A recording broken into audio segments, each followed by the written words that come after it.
안녕하세요. 조성태 박사의 생인대로 건강톡톡 아나운서 김민영입니다. 우리 부모님들에게 내 아이가 아픈 것만큼 걱정스러운 일도 없을 겁니다.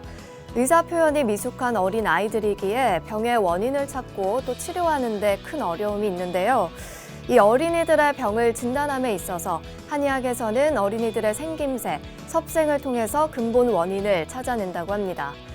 자, 오늘 생긴대로 건강톡톡, 오늘의 주제는 어린이 항문 통증인데요. 이 어린이 건강에 대해서 제대로 한번 짚어보도록 하겠습니다. 관련해서 강의 들려주실 조성태 한의학 박사님 이 자리로 모십니다. 어서 오세요.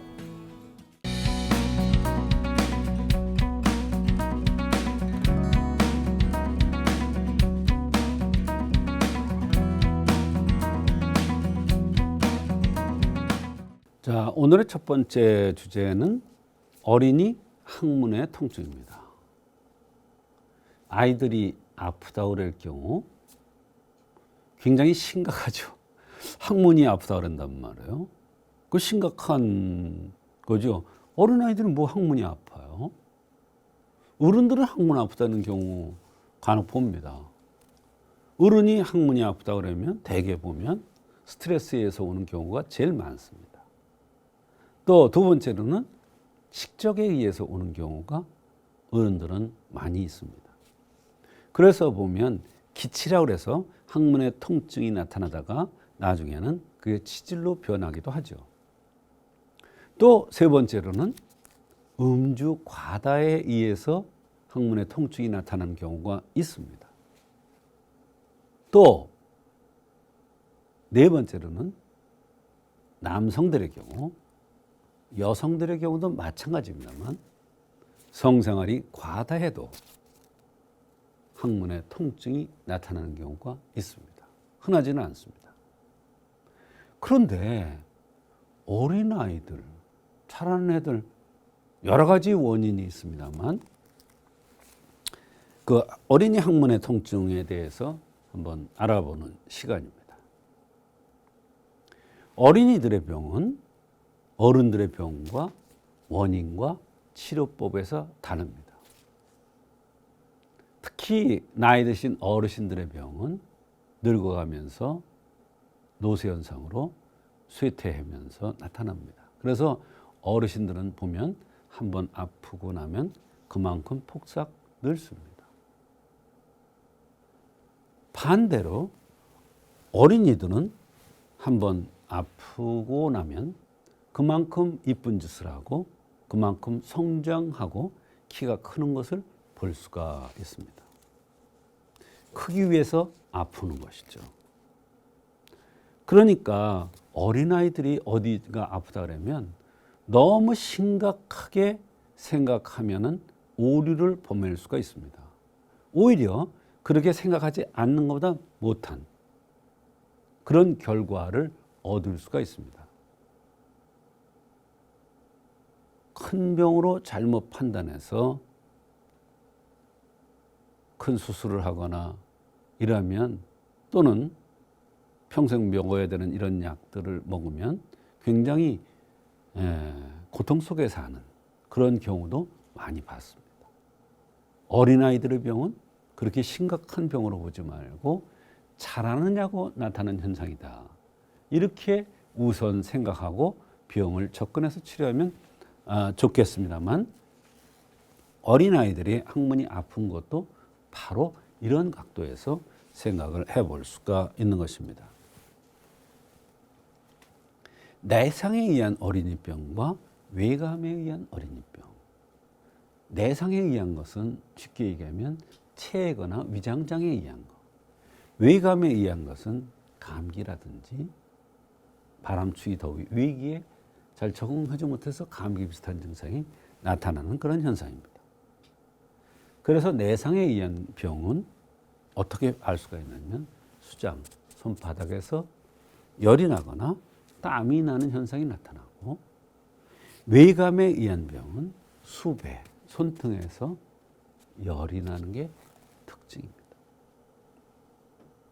그런데 이것조차도 굉장히 큰 병을 판단하는 기준이 되는데 이런 기본적인 것이 안 돼서 정말 큰 병인 줄 알고 엉뚱한 치료를 하는 이런 경우를 많이 봤습니다. 어린이들 병은 큰 것이 아니야. 외감 아니면 내상이에요. 이런 차원에서 볼 때 어린이 항문의 통증의 원인은 첫째, 식적에 의한 것이 제일 많습니다. 식적에 의한 것. 우리가 먹으면 어디로 나가요? 항문으로 나가죠. 그러니까 먹는 것이 잘못돼서. 말하자면 입술이 두툼하게 생긴 사람은 식적에 의해서 항문의 통증이 잘 오지만 입술이 얇은 애들도 식적에서 오는 경우가 있어요. 왜? 어른들이 욕심입니다. 입술이 작으면 어때? 애들이 잘 먹지 않습니다. 선천적 구조 결함에 의해서 올 수도 있죠. 어린이 항문 통증의 원인은 첫째, 식적에 의한 게 있고 둘째, 선천적 구조 결함에 의해서 항문의 통증이 나타나는 경우가 있습니다. 식적에 의한 것은 뭐냐면 입술이 두툼하다면 평소에 너무 식욕이 좋고 너무 잘 먹어서 그것이 식체가 되고 그것이 또 반복되면 식적이 돼서 항문의 통증이 오는 경우가 있습니다. 그건 이해가 가요. 그런데 입술이 얇은 아이들이 식적에 의해서 항문의 통증이 나타나는 경우가 있습니다. 이것은 뭐냐? 바로 부모의 욕심입니다. 무슨 얘기냐면 아이들이 안 먹으니까 깨작거리니까 야단을 쳐서 겁을 줘가면서 먹입니다. 왜? 크라고. 작으면 문제가 되니까 성장 발휘가 안 되는 문제가 되니까 억지로 합니다. 그래도 식체가 됩니다. 말하자면 그릇이 작은데 많이 먹인단 말이에요. 입술이 얇대는 것은 그릇이 작은 거예요. 그런 애들은 많이 안 먹어. 원래 작어. 근데 야단치면서 위협하면서 먹인단 말이에요. 그럼 어때요? 넘쳐요. 그게 이제 식체가 되고 식적이 돼서 항문의 통증이 올 수가 있다 이런 얘기예요.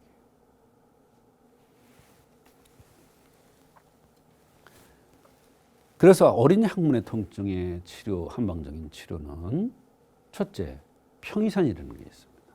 이것은 입술이 두툼하고 얼굴이 둥글적하고 배꼬래가 있고 살집이 있는 아이들, 몸이 무거워서 잘 움직이려고 그러지 않고 뜸박질도 잘 못하는 아이들, 이런 경우에 항문의 통증에 씁니다. 이 공사는 항문의 통증뿐만 아니라 항문에서 속옷에 대변이 약간 묻는 이런 현상이 나타나면서 항문의 통증이 올 경우에 이 공사를 씁니다. 이것은 기가 부족한 거예요. 대개 눈썹이 진하고 얼굴이 하얗고 토실토실하게 생긴 어린아이들이 많죠. 또 시평탕이라는 게 있는데 이것은 감기 몸살 비슷하면서 비염이 있고 그러면서 배가 아프다 그러고 피부 발진 같은 게 나타나고 이러면서 항문에 통증이 있을 경우에는 시평탕을 써서 어린이 항문의 통증을 치료해 줍니다.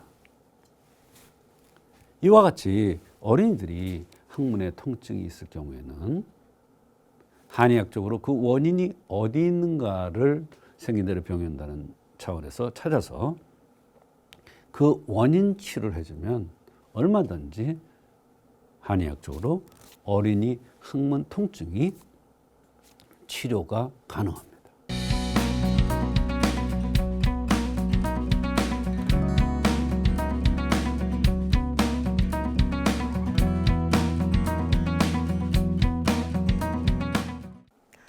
오늘 첫 번째 순서로 어린이 항문 통증에 대해 알아봤습니다. 박사님, 이 어린이가 항문이 아파서 내원한 경우가 있었나요? 네, 4살짜리 어린아이가 항문 쪽을 가리키면서 자꾸 아프다고 그런다는 겁니다. 그래서 항문을 까봐도 별게 없는데 어린아이는 자꾸 항문이 아프다고 거기를 가리키고 긁고 만지고 자꾸 했더라는 거예요. 그래서 여기저기 가 보았겠죠. 소아과도 가보고 항문외과도 가보고 가보았는데 원인이 안 나오는 거야. 근데 아이는 자꾸 아프다고 그러는 겁니다. 그래서 혹시나 하는 마음에 한방 치료를 위해서 내원했다는 것입니다. 사실은 혹시나 오는 게 아니라 그런 경우에는 한방 치료가 아마도 더 효과적일 수가 있을 겁니다. 역시 이 어린이가 항문이 아픈 현상은 한의학적으로 볼 때 사실 여러 가지 원인이 있습니다만 어린아이이기 때문에 바로 단순하게 그 병의 원인을 찾아야 되는 것입니다. 네, 항문외과를 다녀도 항문이 낫지 않았는데 한의학적으로 치료가 가능할까요? 네, 한의학에서는 이제 생긴 대로 병이 온다는 차원에서의 그 원인을 찾는다고 그랬죠. 항문외과에서 안 된다고 항문이 아픈 것이 한의학적으로 치료가 안 되느냐? 그게 아닙니다. 한의학적으로 치료가 가능합니다. 어린아이들은 단순한 병에, 단순한 원인에 의해서 통증이 나타납니다.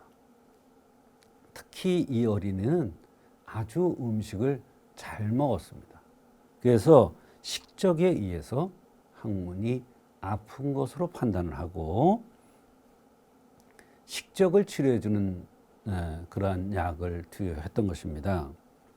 이런 경우 외과적인 그 원인으로 보고 그것을 여러 가지 검사를 해봤지만 원인이 안 나왔어요. 그런데 한의학에서는 내부에서 식적에 의해서 항문에 통증이 온 것으로 판단을 하고 치료를 한 것입니다. 네, 이 식적이라는 개념에 대해서 좀 더 자세히 알려주시죠. 네, 식적이라는 것은 처음에 음식을 많이 먹으면 또는 저녁 식사를 많이 하면 또는 많이 먹지 않는 아이한테 억지로 많이 먹게 하면 처음에는 식체가 됩니다. 그것이 쌓이면 식적이 되는 거예요. 처음에는 배가 아프거나 뭐 이런 현상이 나타나다가 이게 오래되면 여러 가지 병들이 깊어져서 나타나는데 그 중에 하나가 항문의 통증입니다. 머리가 아프다는 현상으로 나타날 수가 있고 또 배가 아프다고도 그러고 감기, 몸살 비슷한 이런 현상도 나타날 수가 있습니다. 그 현상 중에 하나가 항문 아프다는 것인데 두드러기도 날 수가 있고 천식 같은 기침도 식적에 의해서 올 수가 있고 속이 좋지 않아서 나타나는 병은 아주 다양한 여러 가지 증상들로 나타날 수가 있는 것이죠. 네, 그렇다면 이 식적이라는 건 어떻게 알 수가 있나요? 대개 입술이 두툼한 아이들이 입술이 너무나 붉거나 또는 수장에 손바닥에 땀이 나거나 또는 많이 먹지 않은데 헛배가 부르거나 이런 현상을 보고 알 수가 있는데요. 입술이 얇은 아이들도 이런 현상이 나타날 수가 있습니다. 그것은 왜 그러냐면 잘 먹어야 키가 큰다는 어머니의 판단에 의해서 입술이 얇은 애들은 잘 안 먹거든요. 그러면 잘 안 먹으니까 키가 안 클까 봐 억지로 먹인 겁니다. 그렇게 되면 바로 식적이 올 수가 있는 것입니다. 네, 그럼 식적으로 나타날 수 있는 병은 어떻게 됩니까? 식적이 나타날 수 있는 병은 여러 가지가 있는데요. 첫째, 두통이 있습니다. 그 중에서도 전두통이에요. 앞머리 쪽으로 아픕니다. 그 다음에 배가 아프다고 그러는데 배가 아프다고 그러면서 특징적인 것은 바로 화장실을 갑니다. 밥 먹다가도 배 아프다고 화장실을 가고요. 또 설사할 수 있고 구토, 발열, 그 다음에 호흡기계통 질환, 아토피 피부 질환, 항문의 통증 등이 나타날 수가 있죠. 네, 항문이 아프다고 이 어린이가 내원을 했는데요. 다른 증상은 없었습니까? 맥을 보면서 손바닥을 만져보니까 손바닥에 땀이 많이 났어요. 배가 아프다는 소리도 잘하고 머리가 아프고 코도 막히고 간혹 토하기도 한다는 것입니다. 그래서 식적 유상한, 이건 뭐냐면 상한은 상한 같은데 식적에 의한 거예요. 상한이라는 건 뭐냐, 감기 몸살 비슷한 것 같은데 식적에 의한 거예요. 그래서 식적 유상한으로 보고 도시평이산이라는 약을 투여한 것입니다. 네, 항문이 아프다는 4살 된 이 어린이 치료 결과도 궁금합니다. 네, 사실 이 도시평이산이라는 약은 황련이라는 약이 조금 들어가는데 이 약이 굉장히 씁니다. 그래서 아이들한테는 조심해서 쓰는데 이 약을 잘 먹더랍니다. 그건 뭐냐?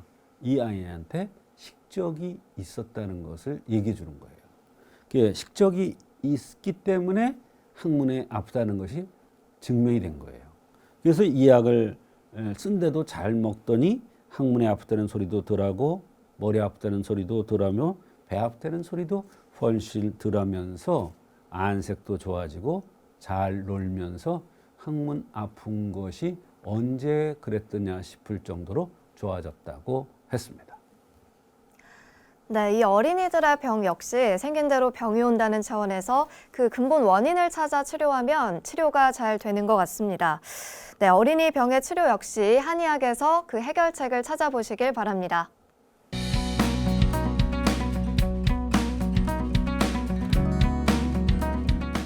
자, 오늘의 두 번째 주제는 전신에서 진물이 흐르고 헐고 가려운 창량입니다.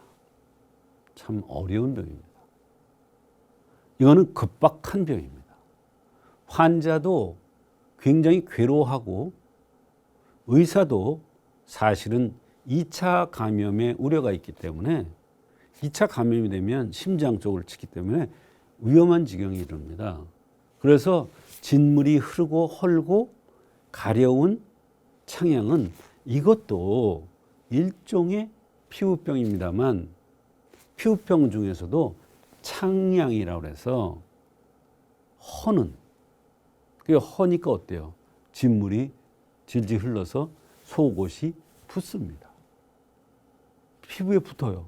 이거 떼어내면 몹시 아픕니다. 또 가렵습니다. 정말 너무너무 어려운 병입니다. 그런데 이런 전신에 진물이 흐르고 전신이 헐고 가려운 이 창양이 한의학적으로 그 원리를 정확하게 따져서 생긴 대로 병이 온다는 차원에서 치료를 하면 얼마든지 치료가 가능합니다. 오늘 그런 얘기가 되겠는데요.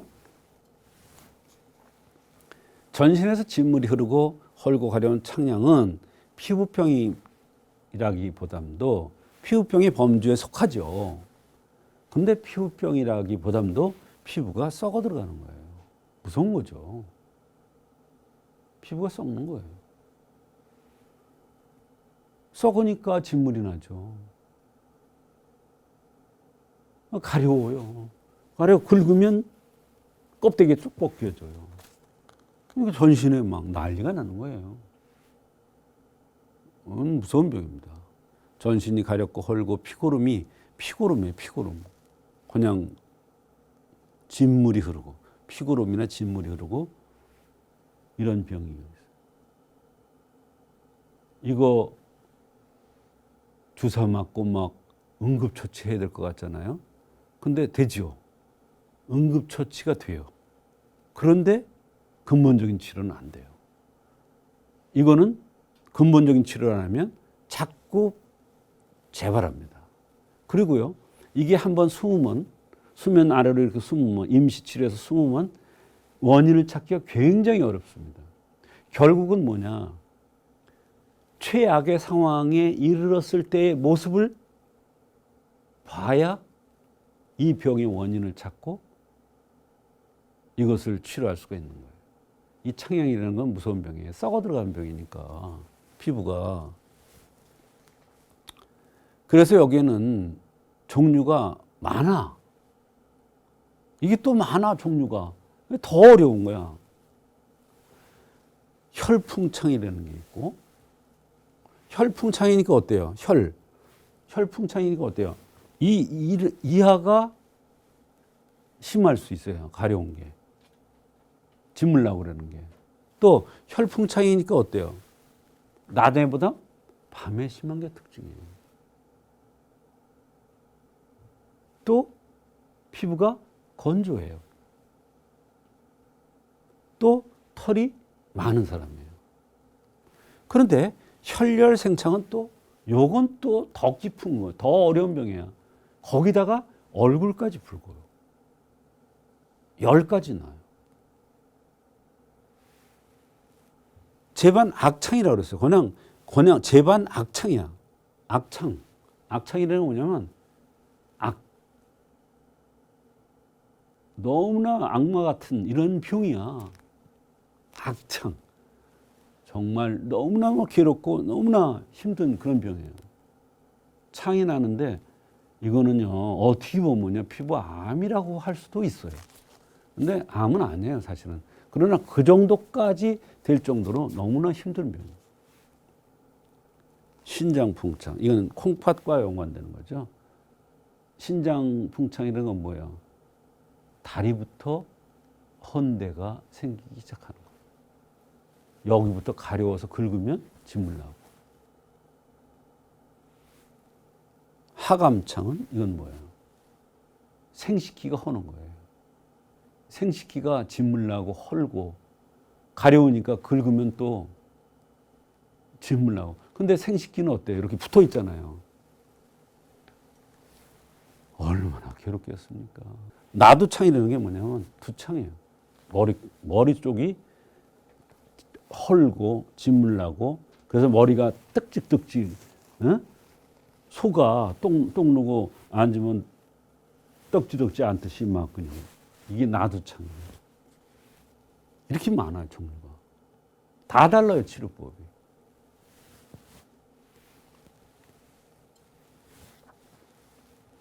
창양의 한의학적 치료. 어렵습니다. 쉽지 않습니다. 그런데 평여름이라는 약 귀신같이 치료되는 경우를 저는 많이 경험했습니다. 이 약에는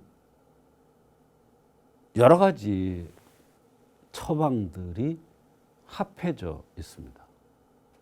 그래서 이거는 생긴 대로 병이 온다는 차원에서의 생각을 해야 원인을 찾을 수가 있습니다. 이 평여름은 코가 오똑하고 얼굴이 갸름하고 목기가 띈 사람들, 코가 길고 이런 사람들한테 이 평여름의 이 청량이 잘 나타납니다. 양여름은 찰집이 좀 있고 코나 입에서 단내가 나고 그러면서 피부가 헌대가 생기는, 더우면 잘 못 참는, 창문을 열어야 되는 이런 사람들한테 나타나는 그러한 창양의 종류입니다. 연교음은 화성을 띤 사람, 말하자면 붉죠. 성질이 불 것 같죠. 참을성도 많죠. 누가 나한테 뭐라 그러는 거 되게 싫어하죠. 열이잖아요. 열은 어때요? 불, 화, 열이잖아요. 이건 어때요? 진물이 나죠. 건조해지죠. 가렵죠. 창량, 가려운 거예요. 네. 그럴 때 쓰는 거예요. 인삼패독산은 패독 아닙니까? 열독이에요. 패독. 인삼패독산. 이건 뭐냐? 도끼가 침범하는 거예요. 위감에 의해서 도끼가 침범한다. 요즘 유행하는 코로나라든지 이런 여러 가지 병들, 이런 것들도 바로 패독, 독을 쳐버린다는 거예요. 그렇게 되면 이런 처방들이 바로 바이러스 질환들, 어려운 유행병들 또는 감기 비슷한 증상이 나타나면서 피부가 가렵고 헐고 이러는 때 치료가 잘 됩니다. 또 승마갈근탕은 양명형이라고 해서 입술이 두툼하고 볼따기가 통통하고 하체가 굵고 배가 나오고 가슴이 크고 이런 형들. 연예인 보면 있지요, 그런 사람들. 그걸 양명형이라고 그러는데 양명은 살집이 많으니까 어때? 썩는 병이 잘 생겨요. 냉대야 같은 것이 잘 생겨요. 근데 냉대야가 권양 생기는 게 아니라 피고름 같은 거 아래가 가려우면서 그게 피부병도 생기는 하감창이라고 그래서 이런 아주 승마갈근탕 기가 막힙니다. 여자의 생식기는 안으로 쑥 들어간 거기 때문에 위감, 바깥의 풍한서습조와 연관돼. 그래서 이 승마갈근탕이 사실은 감기 비슷한 약인데 이게 또 하감창, 생식기가 헐고 진물 나고 피고름 나고 냉대야 같이 뭐 이렇게 하는, 그러면서 전신적으로 피부병이 창양이 퍼지는 이런 병들한테 기가 막힌 처방입니다. 신기환, 그다음에 주제통성사. 이 신기환은 신장풍창이라서 아래서부터 오는 거. 주제통성사는 두창이라고 해서 머리 쪽에 오는 이런 창량들이 한의학적으로 잘 치료됩니다. 그래서 창양의 금기사항은 스트레스에 의해서 제일 많이 옵니다. 그래서 스트레스 받으면 안 돼. 성생활이 문란해도 옵니다. 또 성내는 거에 의해서 생기기도 합니다. 이와 같이 창량은 전신에서 진물 나고 헐고 가려운 창량은 생긴 대로 병이 온다는 차원에서의 생긴 모습, 또 그거와 동반되는 증상의 여러 가지 증상들, 이런 거를 봐서 한의학적으로 정확한 원인을 찾아내면 얼마든지 한방적으로 근본적인 치료가 가능합니다.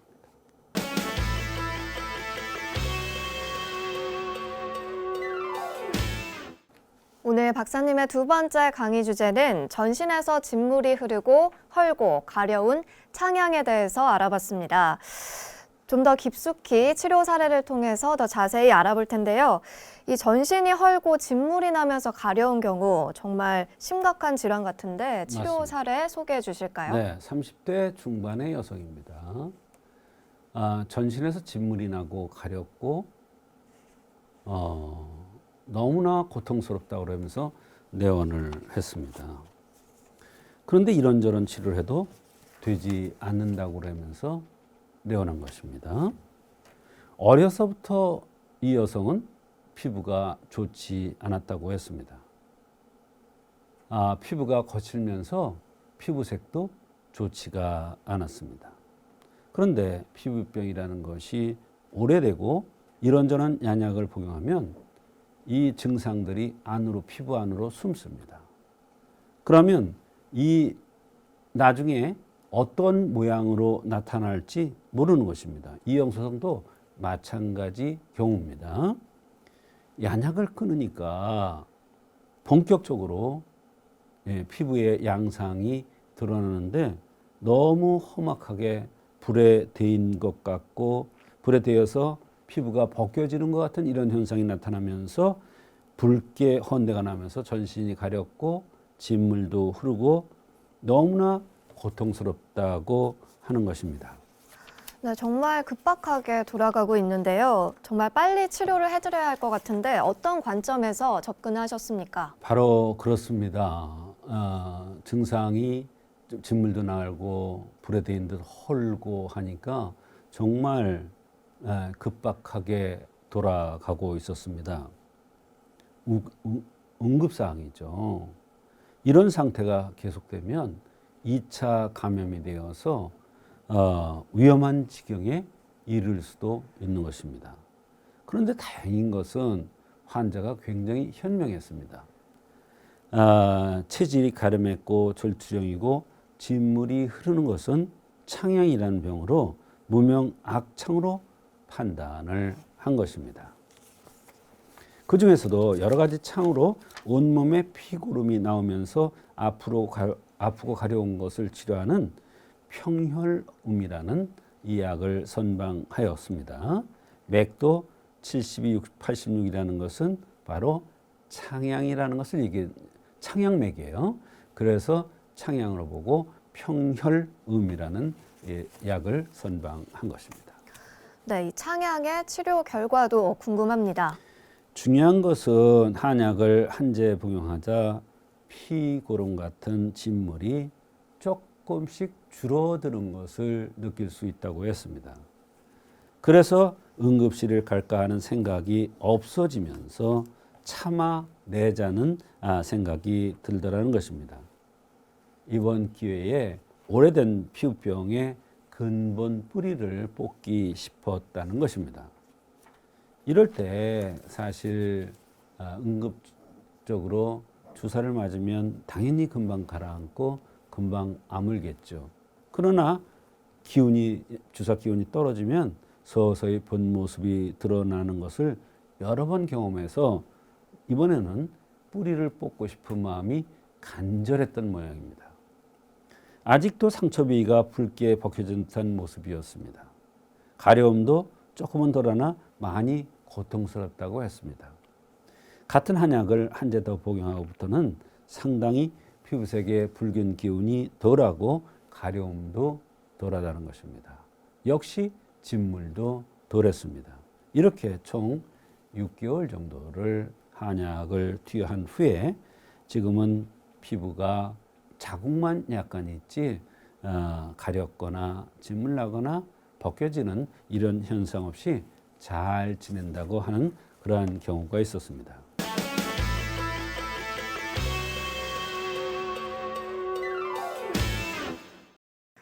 이번 순서는 조성태 박사의 백세건강 한방톡톡 시간입니다.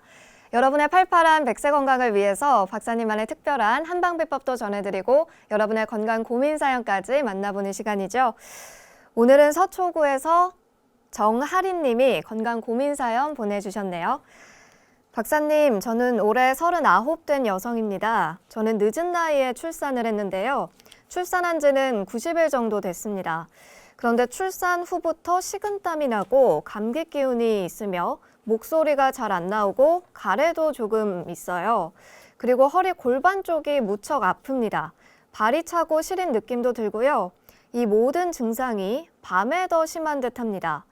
얼마 전엔 남편한테 말했는데 시큰둥한 반응이어서 싸움까지 했네요. 검사를 해도 별 원인이 없다고 하는데 도대체 어떻게 하면 좋을지 모르겠습니다. 네, 하린님 남편분한테 많이 서운하신 것 같은데요. 네, 출산 후에 식은땀이 나는 등 고통이 많으신 것 같아요. 원인이 무엇일까요? 남자들은 잘 몰라요. 그러니까 이럴 때 사실은 여성은 굉장히 몸이 안 좋고 예민해져 있는 상황이기 때문에 부부싸움이 될 수밖에 없습니다. 그런데 이 여성은 첫째 노산입니다. 늦은 나이에 출산을 했다는 것은 그만큼 산후 몸조리를 잘해야 되는데 몸조리가 잘 안 된 겁니다. 그래서 증상은 감기 몸살 비슷한데 땀도 나고 열도 나고 머리도 아프고 여기저기 쑤시고 아픈 걸 보면 감기 몸살 같은데 감기 몸살이 아니라 산후 호로증입니다. 산후 발열입니다. 그래서 땀이 나는 것입니다. 출산 후에는 반드시 어혈을 제거하는 치료를 2제 정도 하고 산후 몸조리를 하고 몸이 회복되고 자궁이 원상 회복되도록 하는 한약을 보약으로 3제를 써야 근본적인 치료가 됩니다. 그런데 이렇게 노산의 경우에는 산후 호로증을 더욱 심하게 겪습니다. 말하자면 산후에 열이 났다 식었다 하기 때문에 땀이 나는 것입니다. 그럴 때 지안을 시키는 것이 아니라 어혈을 제거해주고 산후 발열을 없애주는 치료를 하면 저절로 땀이 나는 것이 없어집니다. 그렇게 되면 바로 원상 회복이 되어서 자궁도 제 역할을 하고 또 그렇게 되면 아기한테 들어가는 젖도 좋아집니다. 왜? 산후에 엄마가 몸이 건강해지면 젖의 상태가 좋아지기 때문에 아기한테도 좋은 겁니다. 그래서 산후에는 특히 노산의 경우에는 반드시 어혈을 빼는 치료 또 근본적인 몸을 보호하는 이런 치료를 순서적으로 해야 건강을 되찾을 수 있고 산후에 여러 가지 병들이 오지 않을 것입니다. 네, 사연 보내신 정아린님, 산후 몸조리 잘 해나가시길 바라겠습니다. 오늘도 좋은 말씀 나눠주신 조성태 박사님 고맙습니다. 조성태 박사의 생긴 대로 건강톡톡. 오늘은 어린이 항문 통증, 그리고 전신에서 진물이 흐르고 헐고 가려운 창양, 이 두 가지 증상에 대해서 알아봤습니다. 100세 건강을 위한 여러분의 확실한 선택, 생긴 대로 건강톡톡은 다음 주 더 알찬 내용으로 찾아뵙도록 하겠습니다. 함께 해주신 여러분 고맙습니다. 고생하셨습니다.